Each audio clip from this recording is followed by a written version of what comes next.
사람들은 말합니다. 인생의 황혼은 모든 것을 정리하고 조용히 마무리하는 시간이라고.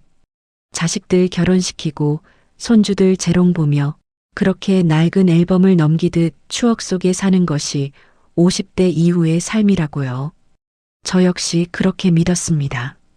남편을 먼저 떠나보내고 텅 빈 집을 홀로 지키던 몇 년 동안 제 시간은 과거에만 멈춰 있는 듯 했으니까요. 그래서 제가 밸런스 시니어 타운의 입주 계약서에 사인을 했을 때 딸아이는 눈물을 글썽이며 물었습니다. 엄마, 정말 괜찮겠어? 거긴 인생의 마지막 정거장이잖아. 하지만 아무도 몰랐을 겁니다. 나의 마지막 정거장이라 생각했던 이곳에서 내 생에 가장 눈부신 설렘이 다시 시작될 줄은. 이것은 62세 오수진, 나의 두 번째 인생, 그리고 두 번째 사랑에 대한 이야기입니다. 처음 밸런스 시니어 타운에 들어서던 날을 기억합니다. 병원 특유의 소독약 냄새 대신 로비 카페에서 풍겨오는 은은한 커피 향이 저를 먼저 맞았습니다. 환자복을 입은 사람들이 아니라 저마다 멋을 낸 옷차림의 입주민들이 삼삼오오 모여 담소를 나누고 있었죠. 통유리창 너머 정원에서는 가드닝 수업이 한창이었고 게시판에는 인문학 특강, 스마트폰 사진 교실, VR 세계여행 체험 같은 흥미로운 프로그램들이 가득했습니다. 세상에 내가 생각했던 요양원이랑은 전혀 다르네. 제 공간은 병실이 아닌 작은 발코니가 딸린 아담한 원룸이었습니다. 주방도 있어 언제든 원하는 음식을 해먹을 수 있었고 음성인식 AI 스피커에게 말을 걸면 식사를 주문하거나 커뮤니티 프로그램을 예약할 수도 있었죠. 자식들에게 짐이 되기 싫어서 더 늙고 아프기 전에 내 발로 걸어 들어온 곳. 외로움과 싸우다 지쳐버리기 전에 새로운 이웃과 활기를 만나고 싶어 스스로 선택한 곳이었습니다. 입주 첫 주 저는 태블릿으로 시설 프로그램을 둘러보았습니다. 젊었을 적 초등학교 교사로 일하며 아이들 사진 찍어주던 기억이 떠올라 스마트폰 사진 교실을 신청했습니다.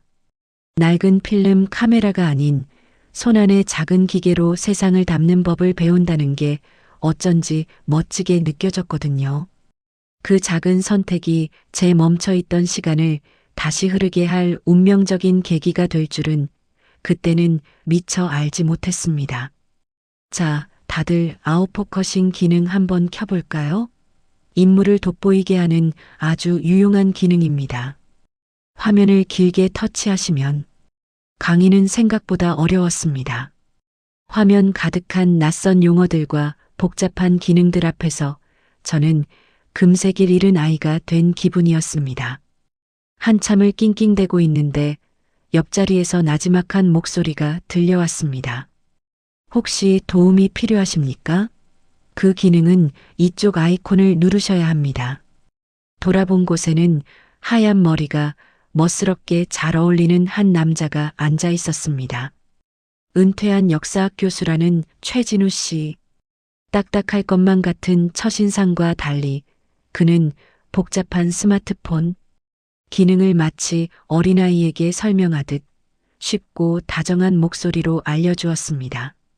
아, 네, 감사합니다. 제가 이런 기계는 영 익숙지가 않아서요. 천만에요.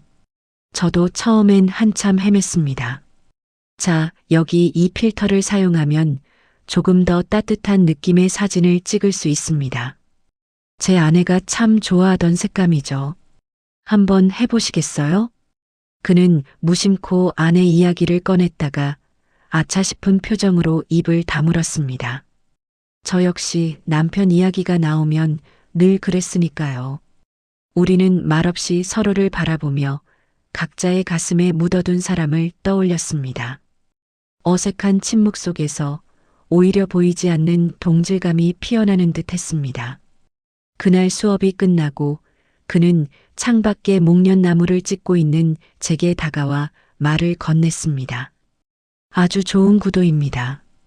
혹시 괜찮으시다면 잠시 북카페에서 커피 한잔하며 오늘 찍은 사진에 대해 이야기 나눠보는 건 어떻습니까? 그날 이후 저희는 매일 아침 카카오톡으로 서로의 안부를 묻는 사이가 되었습니다. 좋은 아침입니다. 오늘은 햇살이 참 좋군요. 라는 그의 첫 메시지를 받았을 때 얼마나 심장이 두근거렸는지 모릅니다. 저희의 대화는 늘 사진과 책, 그리고 세상 이야기에 대한 것이었습니다. 오늘 아침 산책길에서 찍은 작약입니다.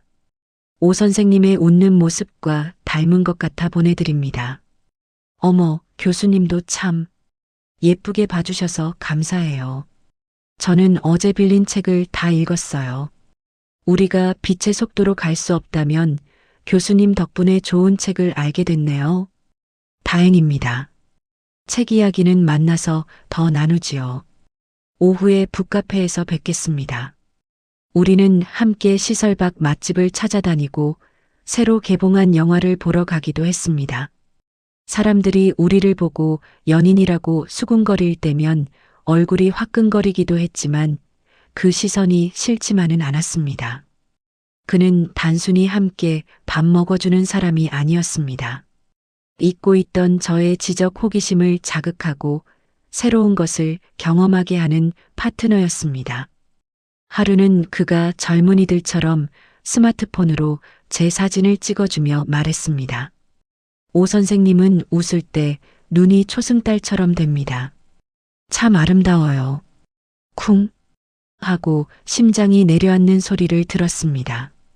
30년 전 남편에게 프로포즈를 받던 날 이후로 처음 느껴보는 감정이었습니다. 멈춰있던 제 심장이 다시 뛰기 시작했습니다.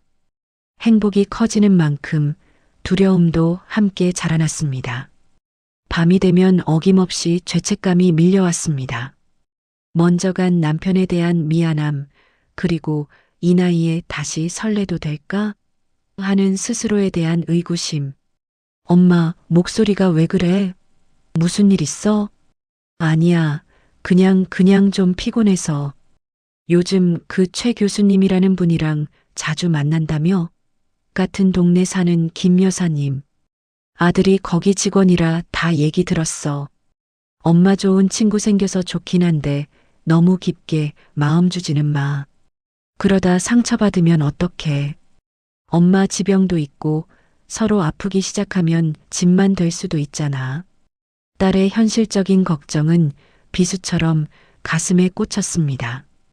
틀린 말이 하나도 없었으니까요. 나는 그에게 짐이 될지도 모릅니다.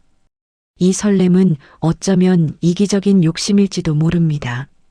그날 이후 저는 그를 조금씩 피하기 시작했습니다.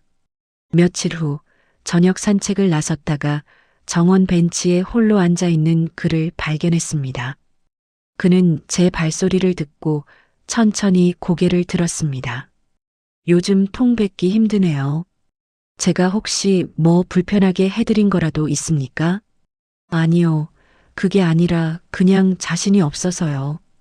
우리는 이제 무언가를 새로 시작하기엔 너무 늦은 나이잖아요. 서로의 건강을 걱정하고 자식들 눈치 보고 그런 관계는 자신이 없어요. 제 솔직한 고백에 그는 잠시 말이 없었습니다. 그리고는 제 옆에 조용히 앉아 제 손을 가만히 잡았습니다. 그의 손은 생각보다 훨씬 따뜻했습니다.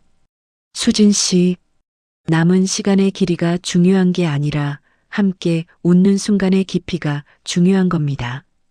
저는 수진 씨의 마지막을 책임지겠다 약속할 수 없습니다. 저 역시 그럴 수 없으니까요. 다만 수진 씨의 오늘을 함께 빛나게 해주고 싶습니다. 서로에게 의지가 아닌 활력이 되어주는 사이.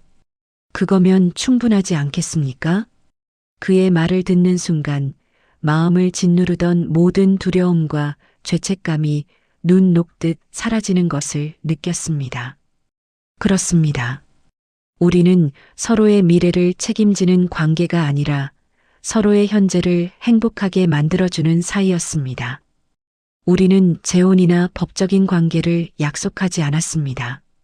대신 매일 아침 서로의 건강을 묻고 함께 새로운 것을 배우고 저녁 노을을 보며 오늘 하루도 참 좋았다고 이야기하는 인생의 동반자가 되기로 했습니다. 어머, 교수님. 이번엔 제 얼굴이 너무 크게 나왔잖아요. 세상에서 제일 예쁜 걸 가장 크게 담아야지요. 자, 여기 보세요. 하나, 둘, 셋. 딸에게는 영상 통화를 걸어 그와 함께 웃고 있는 모습을 보여주었습니다. 엄마, 정말 행복해 보이네. 딸의 한마디에 모든 것이 괜찮아졌습니다. 사람들은 이곳을 인생의 종착역이라 부릅니다. 하지만 저에게 이곳은 멈춰있던 심장을 다시 뛰게 한 기적의 장소이자 내 생에 가장 눈부신 오늘을 선물해준 새로운 출발역입니다. 제 옆에는 이제 나의 오늘을 그 누구보다 빛나게 해주는 사람이 함께 있습니다. 요양원에서 만난 인연, 오늘 이야기 어떠셨나요? 여러분의 마음속에도 잊고 있던 설렘을 다시 깨워준 소중한 인연이 있으신가요? 혹은 나의 남은 인생을 함께 채워가고 싶은 동반자가 있으신가요? 여러분의 소중한 이야기를 댓글로 남겨주세요.